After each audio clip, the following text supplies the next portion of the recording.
Angela, you're muted if you're trying to talk.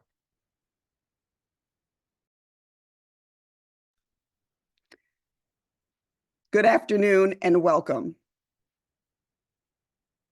We are happy to present Steps for Success, Planning Your Data Analysis on the All of Us Researcher Workbench as part of the New Directions in Health Research and Equity webinar series.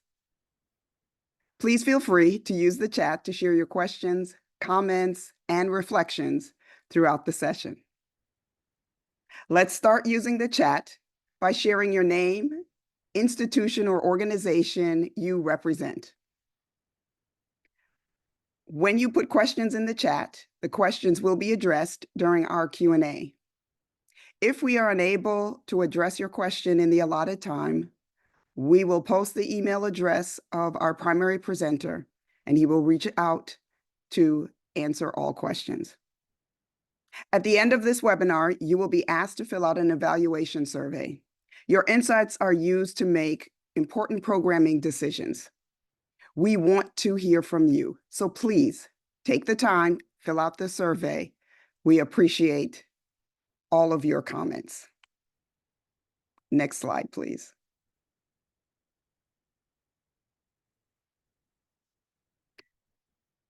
We will now take a quick poll to assess your knowledge of the All of Us research program. Give me one moment. Here is the poll.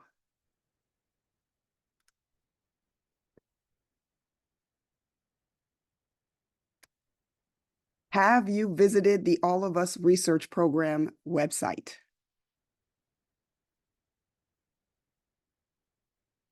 Does your institution have a DURA in place? Are you registered on the All of Us Researcher Workbench? And have you already started an analysis using the All of Us Workbench, or do you plan to start one?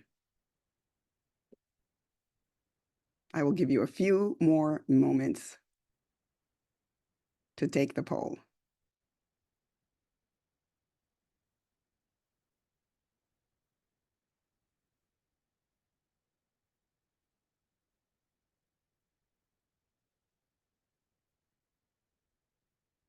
Couple more moments.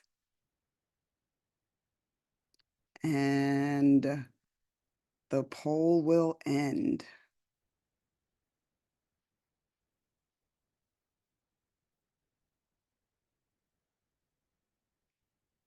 Great. Thank you all for taking the poll, and we will close the poll out, and we will share the results shortly. Here we go.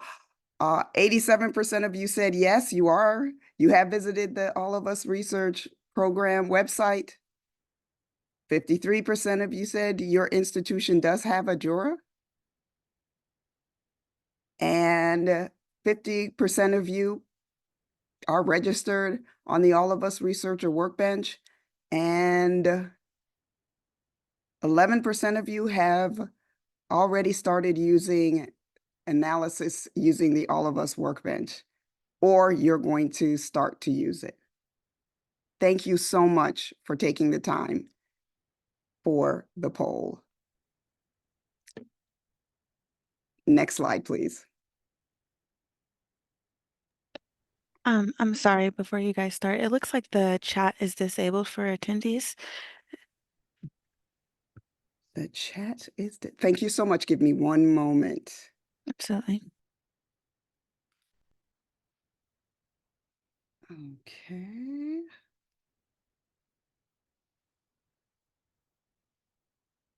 And I'm going to try, as we continue, to determine how to enable the chat for everyone. Okay, it's working. Thank you. Great. It looks like it's all set. That's perfect.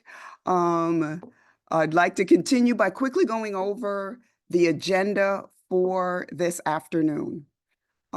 We've already done our welcome and we've got the chat working, and we will then hear a quick summary of who and what Community Campus Partnerships for Health does. We're also going to get a little bit of information about this new webinar series, and then we will move right into the presentation by Mr. Vincenzo Malo. That will be followed by Q&A, fireside chat, announcements and updates, attendees insight or an evaluation survey, and closing remarks. Next slide, please. Who are we? Community Campus Partnerships for Health promotes health equity and social justice through partnerships between communities and academic institutions. We view health broadly as physical, mental, emotional, social, and spiritual well-being, and emphasize partnership approaches to health that focus on changing the conditions and environments in which people live, work, study, pray, and play. Next slide, please.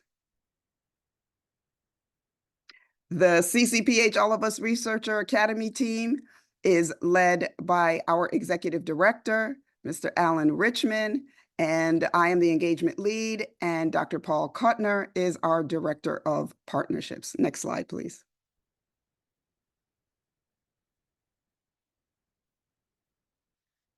Thank you. CCPH, in collaboration with RTI International, is part of the NIH's effort to partner with HBCUs and MSIs to encourage the use of the All of Us dataset. Historically, HBCUs have been a primary training ground for researchers of color and have done groundbreaking research with and about underrepresented communities. Next slide, please.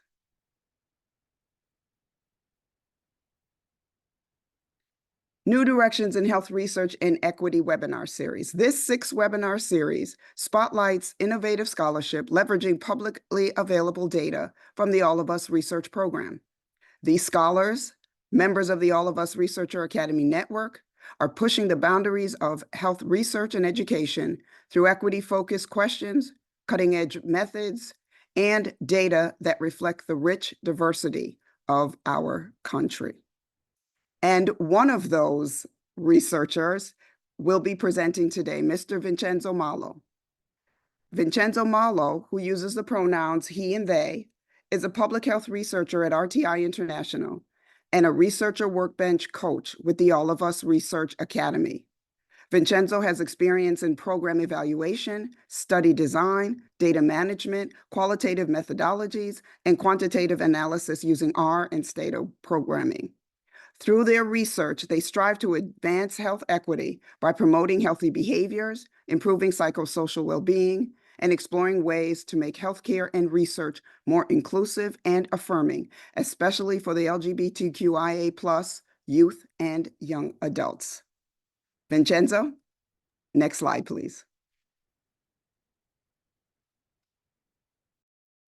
Thank you so much, Angela, and welcome everyone. Thank you so much for coming to the webinar today. In this presentation, I'll give an overview of an analysis that I conducted in the Researcher Workbench, and I'll walk through some key steps that helped me to get to this point as you all embark on your journeys as well. So to get us started, I'll just give an overview of what is the All of Us Research Program and the All of Us Researcher Academy.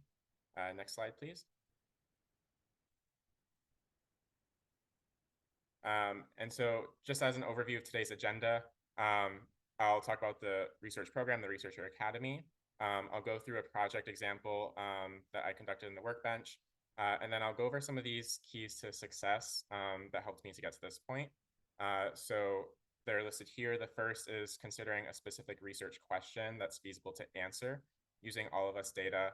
The second is exploring the publicly available resources on All of Us, of which there are many. The next is creating an analysis plan, and then finally jumping into your analysis. And I'll go over several supportive resources that are available through All of Us to help you as you go through this process. Next slide, please.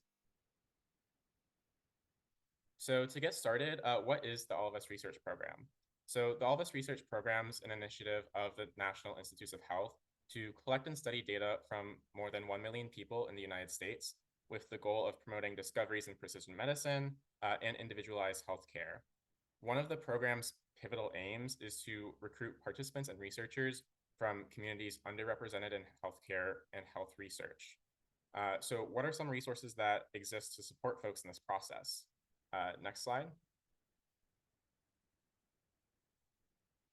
So one of those resources is the All of Us Researcher Academy. The Researcher Academy was created to support researchers and institutions with a documented historical mission or commitment to train students and researchers underrepresented in health research. The Research Academy provides opportunities for mentorship, training, technical support, and research engagement to those institutions and researchers. As Angela mentioned, I'm one of the coaches supporting this effort, and I'm joined by some of my great colleagues here today as well, who you'll hear from later. So I'll lead the following analysis and produce these training resources with the help of these other coaches to really help guide other researchers throughout their own analyses. I'll start by sharing some of the results of this analysis, and then I'll go through some of the steps I took to get to these results. Next slide, please. So I'll briefly share an overview of this analysis, as well as some of the initial findings. I just want to note here that these findings are not yet published, but they've been submitted, so stay tuned, and we'll hopefully see that published soon. Next slide, please. So to start off, what sparked this work in the first place? First and foremost, as a queer researcher myself, I want to be able to use my research skills to help advance LGBTQI+ equity for folks in my community through the creation of supportive structural systems. So I've done a little bit of work in this space already, one example being this paper to the right, titled To Whom It May Affirm. So working with two other colleagues from RTI, we consolidated some best practices and considerations for conducting research with LGBTQI+ communities to advance health equity, and we summarize them here. So using these motivations and experience, I crafted this research question to help really better understand what is the association between social support and healthcare access and discrimination among LGBTQI+ young adults in the US. The goal of this work was really to identify potential facilitators to access and care so that systems can learn from these implications and adapt so that they have more responsibility to ensure that LGBTQI+ folks have access to affirming care and are successful in accessing supportive systems. So operationalizing this, I have some of the methods here as well. We use the MOS social support scale taken from the Social Determinants of Health Survey, the discrimination in medical setting scale taken from the Social Determinants of Health Survey, and 9 reasons for delaying healthcare access, which was taken from the Healthcare Utilization Survey. Our analysis that we conducted was conducting logistic regressions after creating binary outcomes of these outcome measures. And we calculated adjusted odds ratios that we report as well to summarize these findings. Next slide. So to kick us off with some of our initial findings, we noted that a high proportion of respondents endorsed delays in healthcare access and reported discrimination in medical settings here. So as you can see, roughly 3/4 of our sample endorsed having some reason for delaying healthcare in the past year, and almost half reported experiencing discrimination in medical settings, at least rarely or more often. And additionally, looking at the social support that we use as our predictor variable, there's a lot of variation suggesting that some individuals had a lot more access to social support and other supportive resources than others. Next slide, please. So holding age, gender identity, race and ethnicity, housing status, annual income constant in our models, we noticed that individuals who have more social support were less likely to have endorsed reasons for delaying healthcare, as indicated by the reasons in the blue box highlighted here. And this indicates that it could be a possible facilitator of healthcare access for these specific reasons. I want to note that there are some reasons that we did not find a relationship, which necessitates future investigation with larger sample sizes to ensure that there are sufficient relationships that we're able to see for these reasons as well. And just a note as well that here I'm only summarizing a portion of our findings. So we have some other findings not shown here too, that will be in the broader paper. Next slide, please. And additionally, I want to share some interesting work that we did to look at how these outcomes vary descriptively by participant characteristics. And this was really informed by trying to be intentional about looking at intersectionality, at least in part through these descriptives in our analysis. There's definitely more nuanced and rigorous work that's needed to investigate intersectionality in the context of healthcare access, but we want to provide some initial descriptives here to help inform some of those analyses in the future. So we calculated the percentage of folks who endorsed each outcome, discrimination in medical settings as seen on the left, and then having delayed care in the past year due to any of the 9 reasons mentioned on the right. We provided a percentage of people who endorsed each outcome, and we had to collapse some categories suppress certain categories due to all of us restrictions with sample size that states you cannot include sample sizes of less than 20 or sizes that could discern samples of less than 20. That's just denoted by the S here in the figure. And with these results, we saw that more non-binary, gender diverse, and trans participants endorsed reasons for delaying healthcare and experienced more discrimination in medical settings than cisgender men and women. These findings emphasize that there's a need to invest in social support and to make community resources available for LGBTQI+ communities, but especially making sure that these resources are inclusive and meaningful to the needs of trans and non-binary communities. And we performed this across all participant characteristics and saw similar trends, which will be shared in the manuscript once published. But basically, that's just to say that we notice a lot of variation among outcomes, showing that there's a lot of structural systems at play here, and a lot of opportunities for investment in supportive services to make sure that everybody has access to care. Next slide, please. So how did we get to this point in this analysis? Next slide. So one of the first steps to take is considering a specific research question that is feasible to answer using the All of Us data set. Next slide. So as researchers, we know that one of the first steps is to identify a gap that can be addressed using available data that we have collected or that we have access to. With All of Us, there are a plethora of data on different health topics, for example, healthcare, health behavior, EHR data, genomic data, leaving room for many possible research questions to be asked. So on the right, I have an example from my project that I just shared with you. The research gap that we were interested in addressing here were the many barriers that LGBTQI+ people report and experience in accessing healthcare due to systemic exclusion from these systems that are not built for them. And with All of Us, we found that we had some relevant data to craft this research question, notably healthcare access, discrimination in medical settings, and social support. Next slide. So the next step that we took was to make sure that this question would be meaningful, specific, and appropriate to ask with the data. We were able to narrow down our key specific concepts for social support and healthcare barriers and discrimination to answer our question.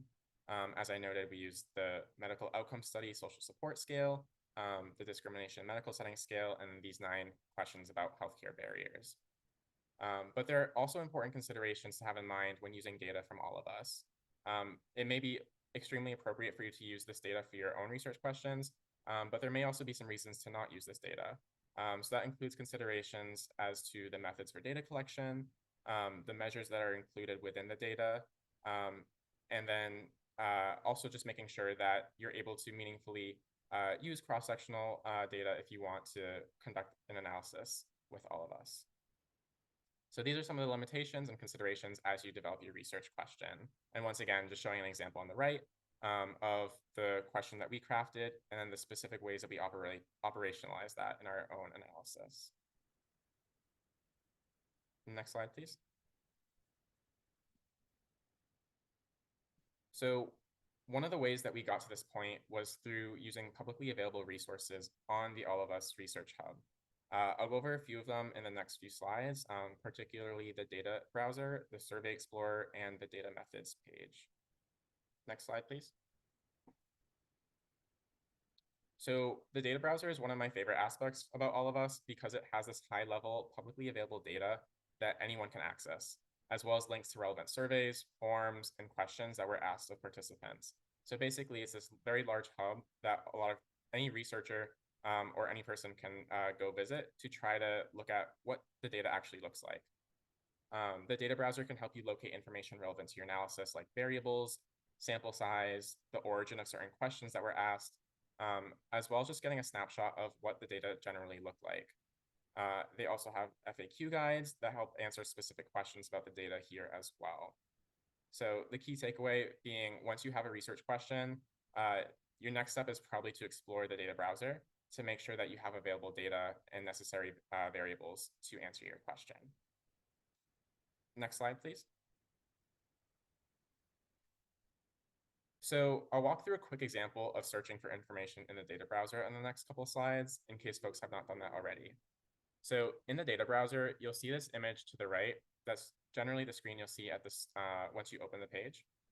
So you have an option to enter a keyword search, as well as the surveys and other information below. In the data browser, you can type a keyword based off of what you're looking for. So for example, I was looking for delays in healthcare access and trying to find variables that would capture that. So I typed delayed into the search bar, and on the next slide, you'll see the results that I get from this.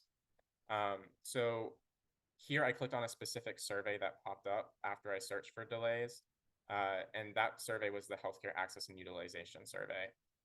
You may get results that appear across multiple surveys, across EHR data, or across other measurements through all of us as well. So just to note, this is a small snapshot from that those search results. But as you can see, the first thing that shows up is the number of participants who have answered questions related to this topic, and the number of questions that have relevant variables associated with delayed in this case. So I can see that there are 11 questions with roughly 190,000 observations in the Healthcare Access and Utilization Survey. And then you can also see in the box to the right here that there's an option to download the survey in English or Spanish, and this will take you to the actual survey itself that was used and administered to participants. And more on this in a moment. Next slide. So once you're able to see these questions, it'll give you the option to click on a question and receive more granular information about that data.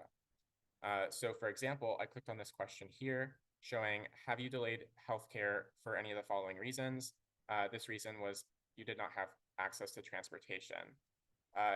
And so here I can see the breakdown of participants who reported no, yes, skip, or don't know to this question, and the percentage associated with each of those response options. And this can be extremely helpful as you try to navigate research questions, because if the high-level sample size or variation isn't sufficient to answer your question, then you might need to choose a different variable that better captures that. Next slide. As you're navigating the information and data in all of us, you'll also likely need to figure out where the data collection measures came from. So as I mentioned earlier, you're able to download surveys and see what information participants were shown when they answered those surveys, as well as the origin of those survey questions. A helpful tool for seeing this, in addition to clicking on the download button that I showed a few slides prior, is the Survey Explorer. So in the Survey Explorer, you can see here on the left that it'll show you all the available surveys. So this is just a snapshot of that, where you can see the basic survey, which has some demographic information, and the lifestyle survey. On the full page, you'd be able to see all of the available surveys through all of us. So this is a really helpful tool because you're able to download the surveys, and then you'll get something like the image on the right. So the image on the right here just shows a snapshot from the Social Determinants of Health survey. In this survey, it shows the prompt that participants were shown here in bold, as well as the questions that they were asked following. And one of the really helpful tools here for researchers is that it gives you the original source directly below the question. So you can see if there were any variations that were asked in terms of the questions from the original source. And additionally, at the end of those documents, they also show the source information where these materials were developed from. So you can see in this case that the social support questions were drawn from the medical outcome study here. And that is what I use to access more information about it, to learn about the scale, know how it's defined, and to really help develop my research question through that. Next slide, please. So in addition to getting information about the measures themselves, it can also be really helpful to know how data are collected, gathered, and created in All of Us.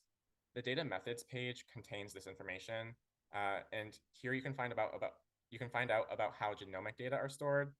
You can find out how data dictionaries are created, how variables are defined, and links to more specific information about the data curation process. So the image on the left is the data methods page that you'll see when you access that page. And there's specific tabs within it as well where you can access more specific information.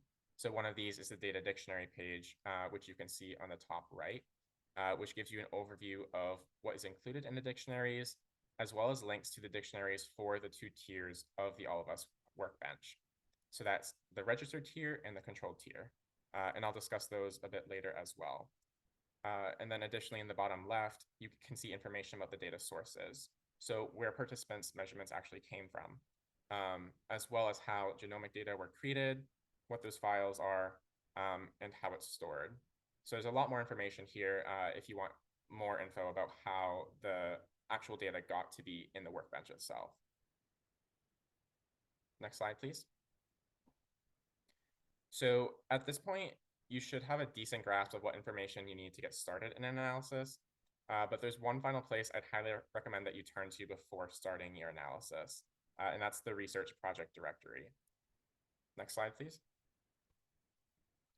So to be transparent about what data and research projects are being conducted in the All of Us analysis, or in the All of Us research program, All of Us requires that all researchers report some information about their analyses that are currently underway or are already completed.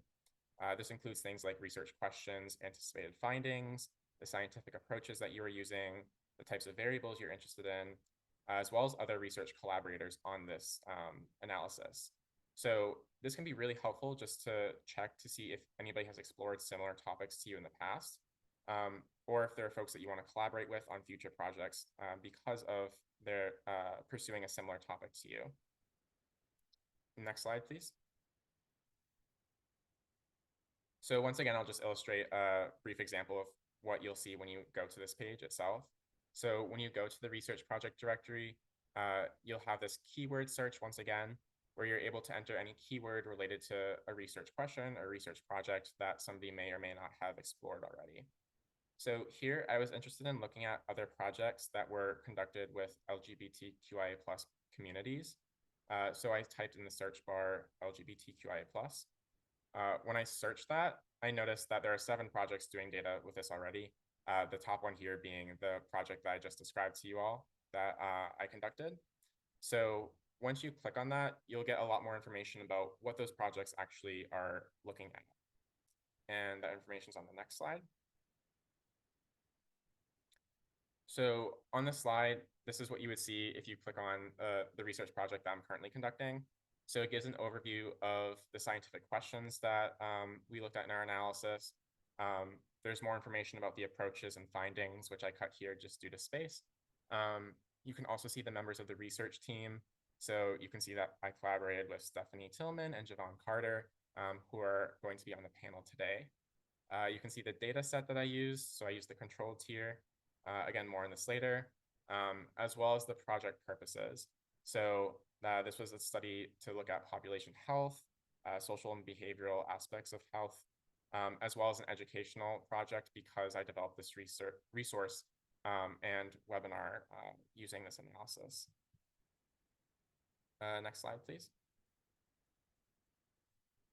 So using the tools that I just shared, like the data browser, we now have the information that we can use to create an analysis plan that really walks through the process that you'll take in your research. So this is an important part of the research process that can help guide your activities in the workbench and help to identify what types of support you might need along the way. Will you need to learn about new coding techniques? Will you need statistical support? Will you need to perform more literature reviews about All of Us measures? or will you need more technical support actually accessing the All of Us Researcher Workbench? So this is just an important part of the process, and I outlined some general steps that typically go into an analysis plan here. And I'll walk through a few examples of things that I included going through this process myself. So on the next slide. So the first thing I want to share were the research gaps, questions, and hypotheses that I asked. So as I mentioned earlier, the main research gap that we noticed was that there's not a lot of supportive systems to make sure that LGBTQI+ young adults have access to care. And there are a lot of documented barriers to them accessing affirming care.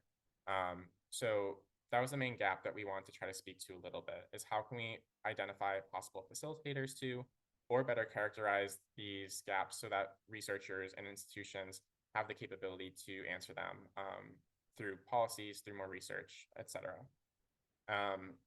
I also included the research questions here too. So we want to look at both this relationship between social support and these outcomes, as well as to be able to speak to descriptively some of the differences and variation that we are seeing in these outcomes as well. And we lastly included our hypothesis, which was that higher social support would be associated with greater access to care for LGBTQI+ adults, with the theory that folks who have more support are more likely to have more recommendations about where to find affirming care, more people to be able to take them to appointments, and people to help encourage them to get to care as well. So that was some of our main reason for the hypothesis there. Next slide, please. So the next thing that we want to include was information on the sample used in the analysis. So I used the resources that I shared earlier, like the data browser, to help identify some of the main questions used in this analysis. So as you can see here, there were 3 main surveys that I looked at: the Social Determinants of Health Survey, the Healthcare Access and Utilization Survey, and then the Basic Survey. And these were the main variables of interest that we looked at through the analysis, both by descriptive estimates and through our modeling approaches. So we had the following inclusion criteria, which is that participants needed to respond to all questions. They needed to be between the ages of 20 and 35 to classify as a young adult. And we expanded this range due to the fact that we would have more power and more increased sample size to answer our questions. And then additionally, just a note here that we used the control tier version 7 of the data. And what this is essentially saying is that the control tier data is what we use as opposed to the registered tier. And that basically allows us to look at more granularity with some of the demographic data. Next slide, please. So one of the other really important things to include is how you're going to define variables and clean the data in your analysis. So here I outlined just some general data cleaning and management processes that we included in the analysis plan. So on the right, you'll see examples of how I define some variables. So for example, housing stability was one of the questions that was asked in All of Us, and it was asked in the Basic Survey as a yes or no question to, in the past 6 months, have you experienced have you experienced housing instability or concerns about housing? So that was like one of the main questions that we looked at in our modeling and characteristics approach. In addition, we also defined here how our outcome measures would be inputted into the models. So as I mentioned, there were 9 reasons for why participants delayed healthcare access. Those reasons are all listed here. And we operationalize this by saying if somebody responded yes to at least one question, that counts as having delayed care due to these reasons. If they responded no to all questions, then that would count as a no. And so this is just an important step to make sure that you're operationalizing your variables in a meaningful way. Some other examples of data cleaning and management procedures are whether you want to use our Studio, the Jupyter Notebooks interface, or SAS Studio when conducting your analysis, since there are some different options here, as well as how you're going to treat missing data. So we decided to make sure that there are no missing data across all of our variables, just to ensure that we're able to have sufficient sample size and responses to all questions. Additionally, we include information here about how we created the LGBTQI+ indicator variable in our analysis. And then also just a note that we suppress data with less than 20 people in line with all of us requirements and policies. So at this point, we are ready to conduct our analytic approach. So on the next slide, I created a mock-up about some of the table shells just to illustrate how we might present these findings in a meaningful and easy to understand way.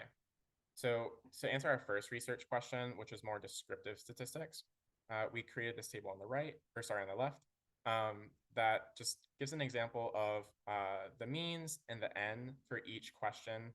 So we have our outcomes here, our predictors, as well as our characteristics. And then on the right, you'll see an example of our analysis of association output. So these would contain the results from our logistic regressions. So that's the adjusted odds ratio, the 95% confidence interval, as well as the p-value to see whether there was a significant difference or significant association from these findings. So this was all stuff that we performed prior to even getting into the analysis itself. Next slide, please. So now that I've given an overview of all of us resources and the research process, it's time to jump into the workbench. So as you do, I just want to highlight some additional tools that are available to all of you, since it can be a pretty daunting process as you get started. But in reality, there's a lot of really supportive resources to help guide you through it. Next slide, please.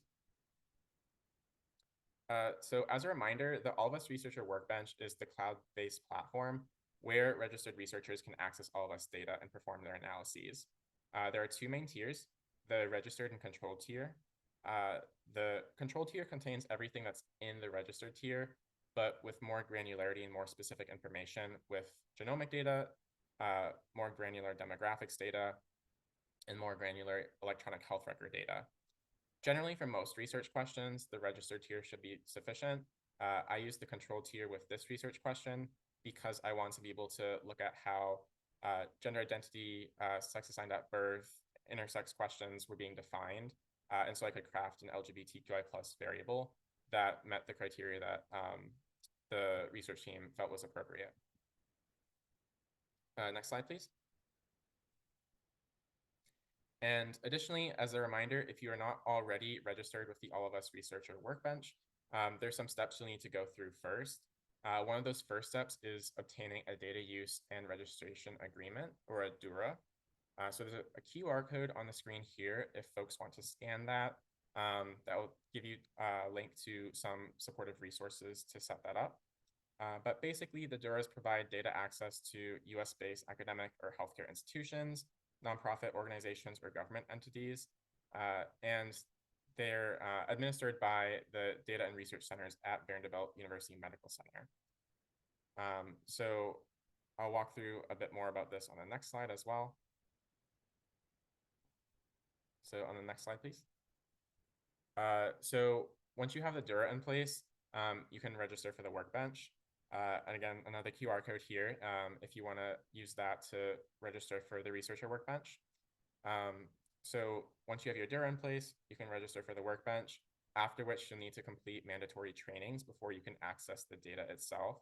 And these include like informational webinars about some of the All of Us policies for conducting equity-centered research and some of their research practices that all researchers using the data are required to follow. After that, you'll have to sign the Data Use Code of Conduct Agreement, at which point you'll be able to start accessing the All of Us data. Next slide, please. So when registering, there'll be two prompts that All of Us asks folks to track how they're receiving information about All of Us.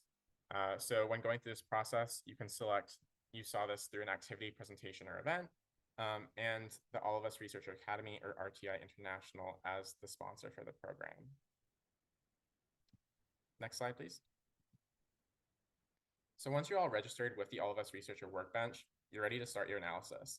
But it's important to remember that you're not alone in this process and that there are a plethora of resources at your disposal for guidance, learning more, and other types of support. So there are resources for various learning styles here. And this is the user support hub on All of Us.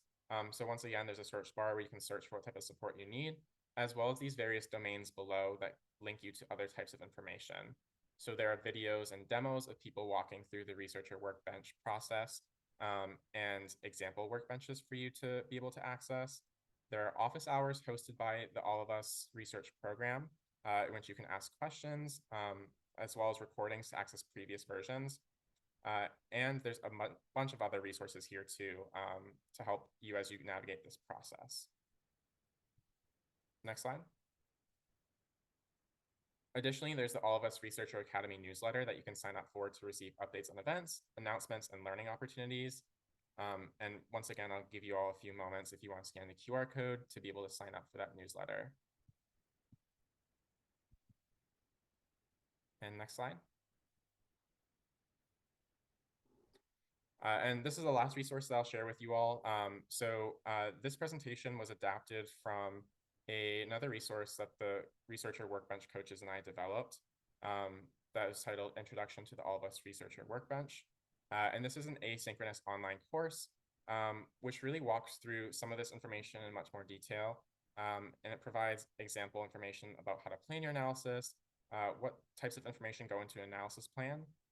Today, I gave the abbreviated version of that, as well as how to run your analysis. And this is one portion that I did not include in the presentation today, but in the course here, you'll be able to see some example code, some example output, how to interpret that, and some suggestions for more information if you want to access this course as well afterwards.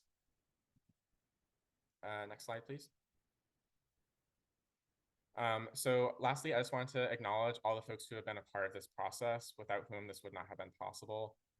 So the All of Us Researcher Academy project investigators and task leads, the All of Us Researcher Academy coaches at RTI International, some additional RTI collaborators who have been extremely important throughout this whole process, as well as Community Campus Partnership for Health for all of their support as well. And lastly, none of this would have been possible without the National Institutes of Health All of Us Researcher Program and its participants. So a big thank you to all of these folks and collaborators throughout this process. Next slide, please. So at this point, we'll move on to our fireside chat and our Q&A. So thank you again, everyone, for listening thus far. I'll take a break from talking to have some time for my two amazing Researcher Workbench coaches, Ms. Stephanie Tillman and Dr. Javon Carter, to hear about their experiences and advice navigating the All of Us research program. Ms. Stephanie Tillman is a statistician and a coach for the All of Us Researcher Academy. Stephanie is recognized for creating a collaborative and supportive statistics community. She has a genuine joy in helping others learn about statistics and is a driving force in her contributions to diverse research settings. Dr. Javon Carter is a bioinformatics scientist and computational biologist in the Omics, Epidemiology, and Analytics program within the Genomics and Translational Research Center at RTI International. With over 9 years of experience in genetics, genomics, bioinformatics, microbiology, and evolutionary biology, Dr. Carter has a variety of experience, expertise, and knowledge in broad scientific fields. So I'll start by asking both of them some questions, and then we'll get into some Q&A afterwards. But to start us off, Javon, what are some of the benefits of using data from the All of Us research program for your research? Yeah, for me personally, given the fact that I'm a geneticist, it's always nice having a data set that actually has diverse individuals in it. Most of the time that is just not the case, and we have to make, I would say, broad assumptions off of what's actually occurring in different populations. But within all of us, there's a lot of things that people can look into and address that we couldn't do in the past because of the limited population stratification taking place. But we can do that now, and it makes things actually a lot more interesting and fun. And that is actually something I noticed a lot of people have been doing. They've been revisiting questions on different diseases and how different diseases are taking place from a genetic architectural position. And yeah, I do think that it's just been helpful. And honestly, most of the projects I'm working on right now is literally that. It's me taking stuff from the UK Biobank or from other databases that don't have a lot of diverse individuals, and trying to apply it inside of the Always database and seeing if I can find something different or something new or something abnormal and whatnot. So that's how that's how that's how I'll address it. Yeah, thank you for all those insights. And would you mind speaking a little bit to like what are the implications or findings that could result from being able to have access to this data now that folks Oh, didn't previously have before?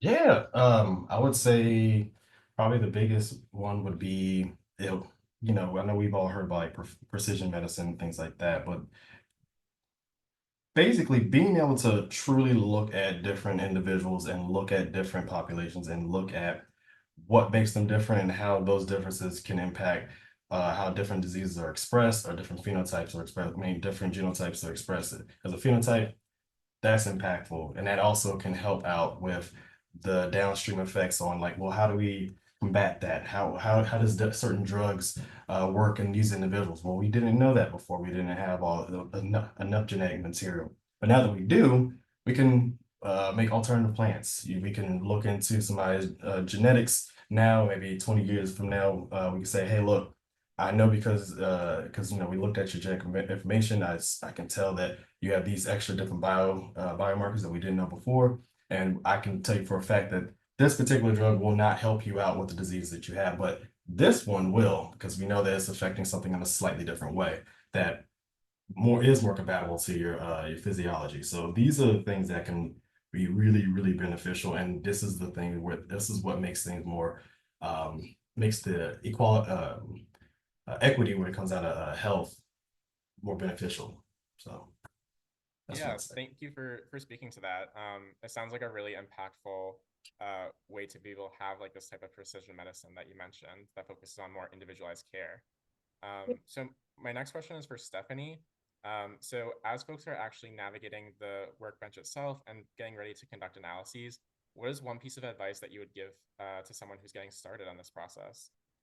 Yeah, absolutely. Great question. I definitely would recommend getting used to the data that is available and taking advantage of the resources that are available as well. So going into the data browser and typing in some different things that you're interested in and seeing the counts and sizes of that. But then also when you get into the workbench, going into the cohort builder and taking a look into that at a deeper dive as well. There may be some things in there that you didn't know and that you may want to include in your analysis. So definitely take advantage of the resources that are available. So I definitely would recommend that. Yeah, thank you. And then once folks are in the workbench itself, what type of advice might you give to somebody who's like struggling to actually conduct an analysis and where they should turn for more advice? Yeah, absolutely. So one of the things that you had mentioned during your presentation slide is taking a look into some of the literature that's already been developed, but then also we have courses that are available that researchers can use, and then we also have the coaching team as well that can just kind of bounce ideas off of each other or offer guidance. So I would recommend those. Great. Thank you for those recommendations. And then the next question I have, which I'm really interested to hear your thoughts on, and I'll start with Stephanie for this one, is what are one or two examples of some interesting research questions that you've seen answered with all of us, or that you'd like to see answered with all of us? Yeah, absolutely. That's a great question. So I've definitely seen a lot of researchers doing some research on intersectionality. We have some researchers taking a look at different Hispanic groups for one of the schools that I'm working with and stuff like that. And also your analysis, what intersectionality and social support and stuff like that, using their survey data are some good research questions that I've seen that have been answered using the Researcher Workbench. Thank you. And then I'll turn it to Javon for thoughts that you have around interesting research questions or projects that you've seen answered. Yeah, I guess most of them for me that I find interesting are ones that are associated back to risk scores. Yes, every time y'all hear my name, it's gonna go back to risk scores 9 times out of 10. But they're interesting. Risk scores are or especially polygenic risk scores, they're designed to help people understand whether or not somebody has a higher or lower likelihood of developing a particular phenotype or disease, however way you want to put it. But like I was saying, they're very sensitive, and they can easily be you can easily have somebody that was supposed to be here and have a high risk to actually be here and have a low risk only because they fall in a different population that wasn't accounted for when they originally made the risk score. So a lot of the times at least a lot of the projects I've been seeing recently have been going back and reestablishing these thresholds or reestablishing these biomarkers for these risk scores so that we can be more accurate when we're assessing somebody who has like maybe an African ancestry or European ancestry or Asian ancestry or so on.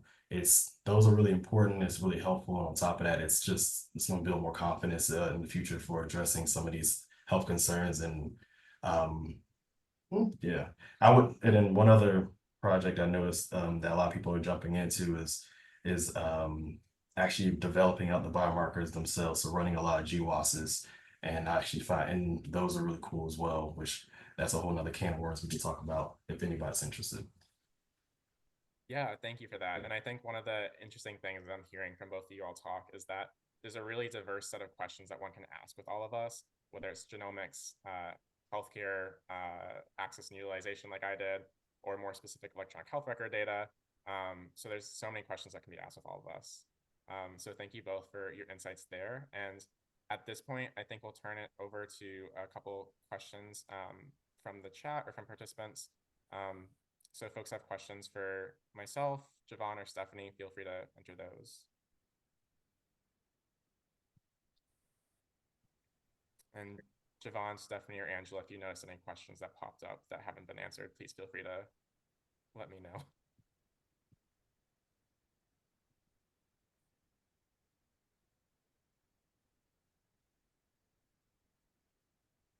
Can you see that question, Vincenzo? Because I can read it. Okay, great. Yes, I can see that. Thank you. So the question is, if I want to associate personal disease status with census tract level neighborhood variables, would that be feasible to do with all of us? So I'll first let Javon or Stephanie speak to this, since I know that this question has popped up before on some of our projects. Yes. So I remember before there was actually a project where somebody did this exact thing. They're interested in a particular disease, but they wanted to look at a broad area. And they want to pull in data that they got from the state into all of us and then see if they can basically run an analysis and then validate or verify it against the data that's inside of all of us. And yeah, you can definitely do that. I guess the main thing that you have to keep in mind is the zip code data, because the zip code data only goes to 3 digits inside of all of us, just to kind of help out with make sure nobody's re-identified and just safety for the participants.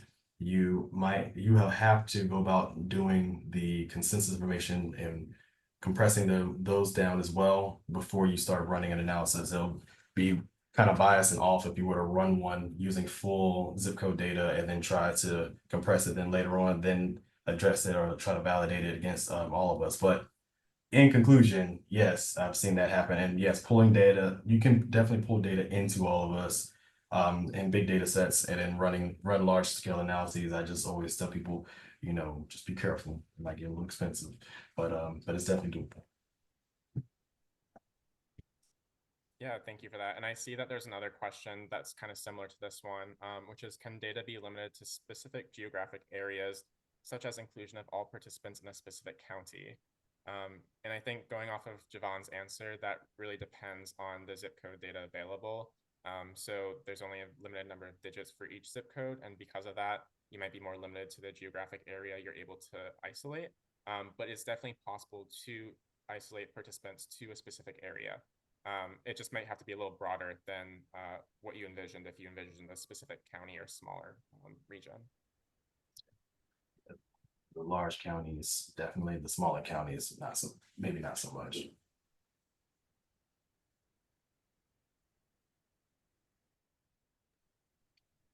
It looks like there's another question regarding, are we able to use statistical software in Workspace in order to analyze the data?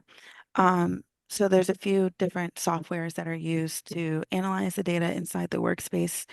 It offers R, Python, and then SAS Studio, and it offers it on a cloud computing environment for the Jupyter Notebook. So you do have some statistical softwares available to analyze the data. And you can download whatever packages you want from those three. And so far I haven't had issues downloading anything. So any kind of package, as long as it has like a verified like cram file, then it should be fine, at least for R. For Python, I don't know, but I've never had an issue. Yeah, and I think one other note related to that as well is all of your data and analysis should be conducted in the workspace. So all of us requires us to conduct analyses there and to not move any data from the All of Us Researcher Workbench onto a personal computer. So no data should be downloaded outside of that to do analyses with. The data should be analyzed in the Workbench using one of those platforms. And there are lots of guides to at the user support hub and other resources I mentioned to navigate how to use those programming languages too, if you need some more support with that as well.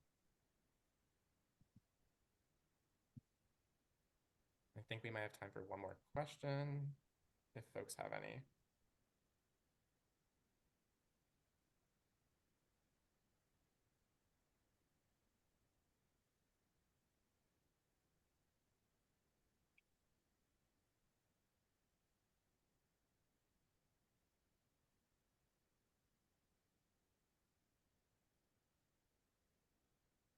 And yes, looking at the next question, which is if I need specific R packages, would it be allowed to install?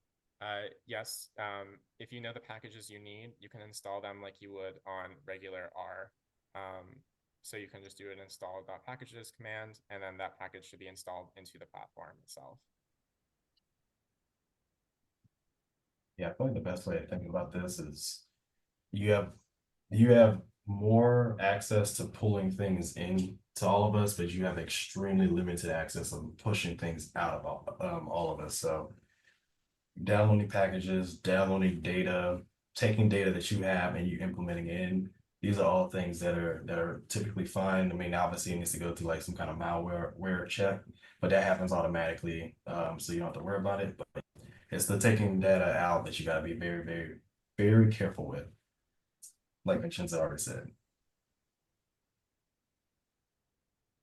Yeah, and I think as we have like 1 minute left and I don't see any of the questions, I guess Stephanie and Javon, like quick question to you all is like, what's one hope that you have for all of us as we move forward for researchers and as folks navigate the workspace? That is a great question. One thing that I'm really excited about is them to add more data. I'm hoping that researchers that have, questions related to specific populations that we don't have too much data on, I hope that that can be put into the data set in all of us so that they're able to answer more specific questions related to their interests. And so I know that we talked a little bit about them adding adolescents into the data. I'll be hopeful for that as well. So we can do some more data on that and so that we can capture a diverse, diversity with that. So that's what I'm hopeful for.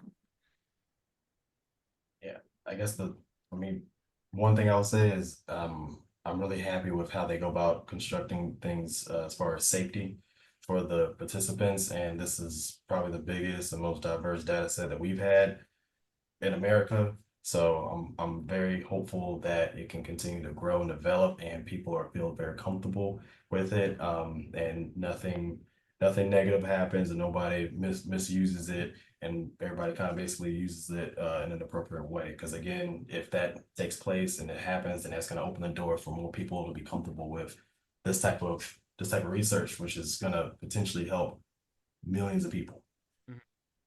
Yeah, thank you so much. All right, back to you, Angela, to close us out. Thank you so very much, Stephanie, Vincenzo, and Javon, for an informative and constructive and lively conversation over this session. What I am asking now for each of the participants is to please take a few moments and either click on the link or use the QR code to answer the evaluation survey questions. These questions are important for us to make programming decisions, and we really and truly do want to hear from you. So please take a few moments now and fill out the evaluation survey. And as you do that, I just want to thank everyone for attending our first webinar in the New Directions in Health Research and Equity webinar series, and especially to give thanks to Vincenzo Malo for his interesting presentation. Thank you so much. And please, again, take a few moments to fill out the evaluation survey. Thank you and have a great afternoon.